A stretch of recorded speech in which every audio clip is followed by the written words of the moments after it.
So 20% own two. The magic of buying a second investment property or a second property. Let's talk about it. There is magic.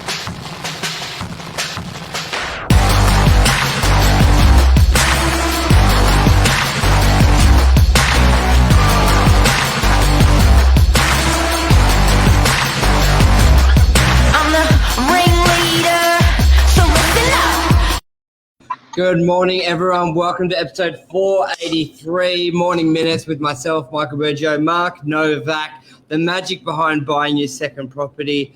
Sorry we're late. We're about to go live, and then Mark and I got into a little debate confirming data, and boom, before you know, 4 minutes passed. Like, literally, it was like, is it that? And then, yeah, we just love our numbers. So let's get into it. First of all, if you own one property, you are in the magic 6% of all Australians. So only 6% of our population own property, which is crazy. If you got which is insane. I thought it would have been a lot higher. If someone asked me, I would have said a lot higher. So the numbers are crazy, eh? One. How many Australians own an investment property? 6.2%. Yeah. Now, one property is great. Like 94% of other people don't buy it.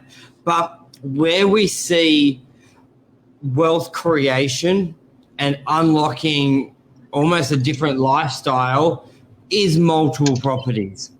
That's just because you need somewhere to live. So you can't leverage your home like you can an investment, tax purposes, all other stuff. So it is super great if you bought one, but you need to be on top of mind to try and buy two, and if not more, which is super hard because of that 6% who own two, only 19% buy a second one. So that's even less, only like 5% buy three. So if you're out there, you've already got two properties or three properties, that's insane. You're in the top 5% of the 6%, which is crazy. Yeah. Okay. So to give you this is where we got this is where we had our debate. Okay. So that then means from one investment property. So there are 1.4 million Australians that own an investment own one investment property, which is equal to 6.2% of the population. Now, owning two investment properties is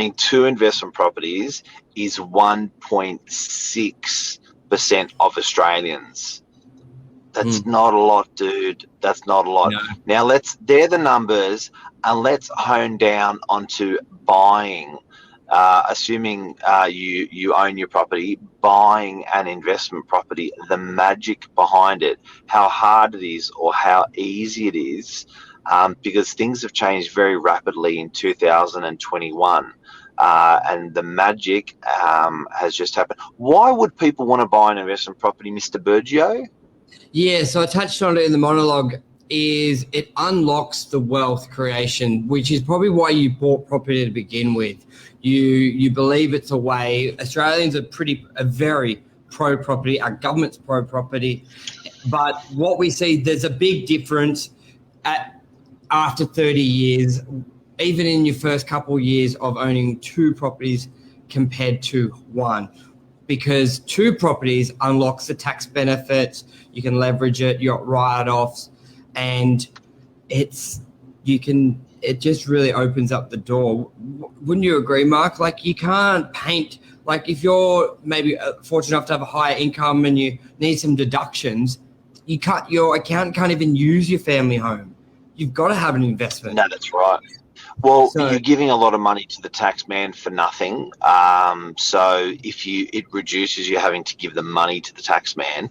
But the biggest motivation that people have for buying an investment property for that wealth creation is a financial security for the future. So it's a nest egg for later. It's a nest egg for the kids. It's a nest egg for your retirement. It's a nest egg just to know that your banking something and saving something for the future, so it's a little bit easier for you. So when you get into your 50s, 60s and 70s, if you've got an investment property behind you, you have people perceive that they have a more secure financial future. They're saving for the future. Look at it this way, Mark. Okay, you're 30 years old. You're going to retire at 60. Most loans are 30 years. So in theory, you have it paid off. If you go option one, buy one property, you live in it. Let's say you never moved for 30 years and you've paid it off in your 60 and you retire. Let's take away your superannuation. You have no income. But you buy two properties, then after get to 60, they're both paid off. You still live in property A, but property B, the second one that you had to get a second job for when you're 30, is rented out at $600 a week. And now that's your retirement money. That's the key. You either sell it, cash out, and retire on that, or have the income. I think that's probably the simplest way to think, why buy a property? Because if you own your property and you're 60 and you're paid off, what? You're going to sell it and not live anywhere? Move in with your kids maybe, but you need two. Otherwise, you don't have that benefit. Yes, if you buy a big one to start with, you can sell it, downsize, but who buys a big one at the first? Like, who's buying a 3-bedroom house to live in, and then downsize to an apartment? If your first one's an apartment, what do you know? So I think that's the simplest way to play out in your mind why you need two properties. Not a want, you need. So one property, when you say two properties, one that you're living in, yep, and one is an investment. Yes. And then you're going to be, so if you've just tuned in, we've just been talking about how many Australians own an investment property. We've just been talking about the 2 million Australians own one or more investment properties, which is 8.7 of Australians, 8.7%. Sorry, that's 60% own 1.6. Yeah, sorry. The ATO states that 1.4 own one investment property, which is 6.2% of the population. Yep. Okay, great. So going to two investment properties, which means you own three properties, one that you live in and two that are investment, is 1.6% of Australians, which is a very, very, very low number. It's very scary. Now, $600 when you're retiring doesn't sound like a lot, but don't forget that you can always tone down on the property that you're living in, and you can sell the house that you're living in because the kids have moved out, then cash into a second investment property, and then you've got two properties bringing in income, and the property you live in doesn't have a mortgage. That's what 60 can look like if you've done well buying property. Yeah. So how do we do it, Mark? What's the magic? What's the magic? Okay, magic is the paper shuffle. It's the paper shuffle. So what's happened, without anyone realizing, is with that market exploding in 2021, in January, February, March, the values went boof up in property, and what that's actually done is built in equity to people's homes. That equity that's built into people's homes is now ready to draw down on to go and buy that second property. It's literally shuffling that paper around on a table. Bang, you've bought your second property. If you've got your stable job, you've now got your equity that you've built into your property because the market exploded. That's the magic. Yeah. And this is why it's very important to always get your property appraised, do a health check annually, because the trigger is once you've got basically that 20%, so you always basically need to keep 20% in the property. If it's $1 million, you only can have a loan of like 800,000 typically. So if let's say you buy it with a 20% deposit, once you get another, it goes up 20% in value, you pay it off, or goes up 10 and you invest 10, you pay back 10%, then you've got the 20% which you can use to buy another property. So sometimes you don't actually, if you look at Monaval, Mark, like within a year, it's gone up 40% in 1 year. So anyone who bought, it's gone up 40%. They should realistically get a new valuation, get the 40% uplift, and then instantly go buy an apartment or another house. They've got the equity in 1 year. So that's what, like some people may wait 2 years and put more cash in, or wait 8 years and put no cash in, but the equity. It's just, that's what you're looking for. So the magic of buying a second property is equity. Guys and girls, you've just tapped into a shitload of equity in the for 2021, because property prices have gone up so much. You do not have to be a hero and buy a nice 2-bedroom unit. You can buy just a little studio as an investment, or a 1-bedroom investment for as little as 400,000 or 500,000, 600,000. Now, how much you're going to need a 20% deposit on the second investment property, the second property you're going to buy, which is your first investment property. Now, on a $500,000 property, that is $100,000. Here's the question: have you made $100,000 in the property that you own in the last year? If the answer is yes, you can tap into it. Yeah, and couldn't you do a 10% deposit on the investment? If you're using, you can. You're going to be up. You're going to be up for mortgage lenders insurance. Mortgage lender. Lenders mortgage insurance, which is going to cost you a little bit. But yeah, absolutely. Which means 50 grand can put you in a position to buy an investment property if you've got that tapped into your property. So it's much easier to buy your second property than your first property. But most people get gun shy, confused, scared, don't know. But it's really a paper shuffle. That's the magic we're talking about. You know what I said last show, where it's like when everyone's looking to buy, they just think positive, and then when they're bought, they just read all the media, bubble's going to burst, property shit, bubble's going to burst, do this, do that, and they get distracted. So that's why I think a lot of people also stop and don't get their second, because now they hear all the negative noise, where before it was just like, I'm buying it, I'm saving. And then they're bought and they're like, have I made money? Oh, they say the market's going to go down. Bitcoin's here, this crypto, then all the noise, and they just don't do anything. So the people who stay focused, leverage it. Can you show us old mate on the graph? Yep, I'll bring that up here. The old mate's head. But guys, where do you start with buying a second property? I know we're saying it's magic, but where do you start? You start off in your head. What's the motivation? And it tends that everyone's motivation is financial freedom in the future.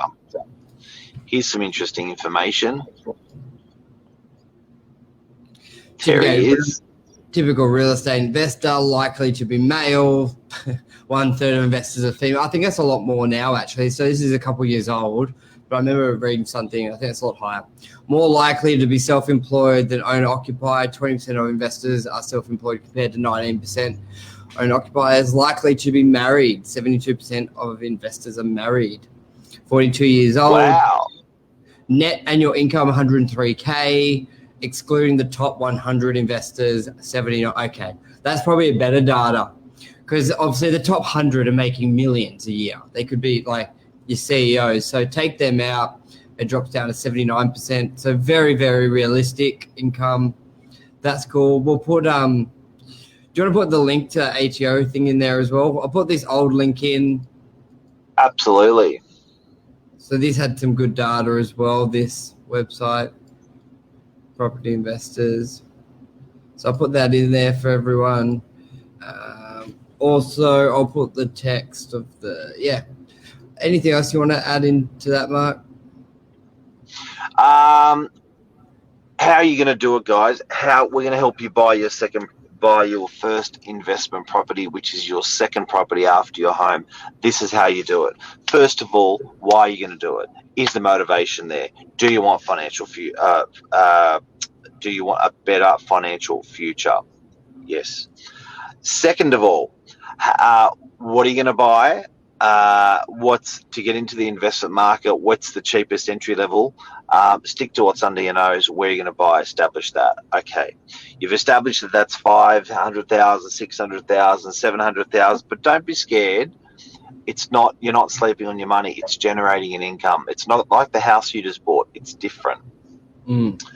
Okay, so the house you bought's just worth $1 million. The house you bought has just gone up this year to $1.2 million. There's 200,000 there that you can use as equity, providing you've got more than 80% in there. Okay, so if you've got more than 80% in there at the beginning, and then you've gone up from 1 to 1.2, you've now got another 20% in there. So you can use that to buy something. 200,000, if you move that over, if you've got the income and you've left 80% in your property, I know I'm getting confusing, you can buy something for as much as $1 million. Or you can tap down small. If you've got 100,000 in equity, you can buy something for $500,000. But like Michael, you mentioned lender's mortgage insurance, you can always get that. You don't need a 20% deposit. So guys, the magic in buying a second property is tapping into your equity, and equity has just exploded this year. And the two people to speak to make this, so if you're sitting at home, you're like, okay, I'm keen to find out how I can do this. There's really a broker and a real estate agent for how much yours is worth. An agent, and you ask the agent, I would say to the agent, I'm not selling, I'm looking to see if I can buy a second property with equity, because the broker is going to organize a valuer. So I'll do the agent first to even see if you're in the rough ballpark, because if the agent may sell you investment property. Yes, but before we get there, you'd go to the agent. I bought it for 800 grand. It needs to be worth $1 million for me to buy it, to pull out equity. And the agent says, oh, no, it's worth 900. And go, okay, no worries. We'll wait. Oh, it's worth 1.2. Okay. Then you call the broker, say, I want to use the equity to buy a property. Agent says it's gone up plenty. Let's organize a valuer. The valuer is the key figure. That's why you'd tell the agent it's for finance purposes, equity, rather than selling, because there's some agents out there that will tell you higher just to get your listing. So you need to just say that is my view, is my opinion. And then the broker, then you go back to that agent and say, hey, I'm ready. I'll buy something from you. So help me out. I think that's a wrap. That's all, folks. That's a wrap. Cheers. Bye. Look after your financial future and buy an investment property. That's it.